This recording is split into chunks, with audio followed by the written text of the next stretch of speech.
Hi, in this video I'll show you headlight replace for Scion IM-Toyota IM in about 2 minutes. As you know, there are two headlights.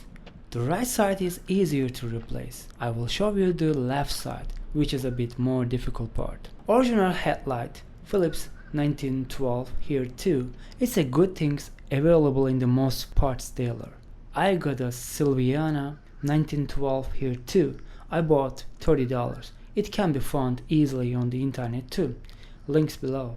Now let's replace. There is a round plastic in this area. When you remove it, you can see the headlight here. But there is a problem with the wiper weather plastic tank. It blocks you remove the headlight.